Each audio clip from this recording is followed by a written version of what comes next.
Sağlığı vermediği siliyattan çıkarlar. Tapanını şoğu sürtürler, kemin göğünün çökerler. Sen atağına beyle delin, son dürüdü bu kerler. Daşardan ırgaz aytalıp sizi şoğu çıkarlar. İnni teret kılıversin soğuk suğa çommalıp.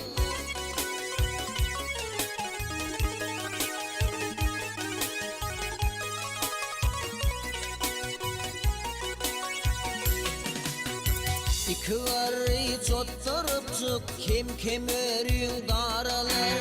Fıynaların kütülüşür yüreğimde yaralar. Oğul gelinin cavcınanı yürek bağrın paralar. Dişin kaçar aşın yumşar gözün ağı saralar. Yaltı dünyan kök gayrıdan kalar sana gülüm olup.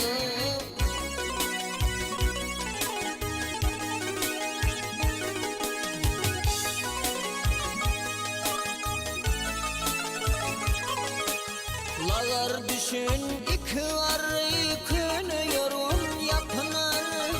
İki fakir bu derdinin nenedi sıpınar.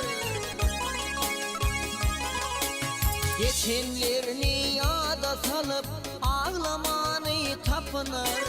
Oğlun calvarın ütüklep kımmatlı huy sepiner. Benim atam şeyle deyip keyfin kesmez kim olur.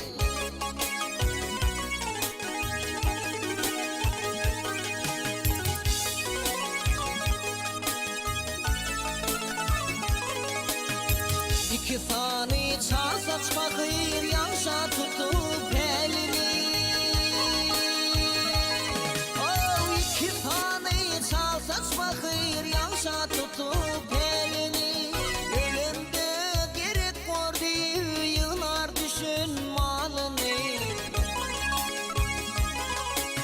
Bu dünyanın kaygı gamı büker olun bilini.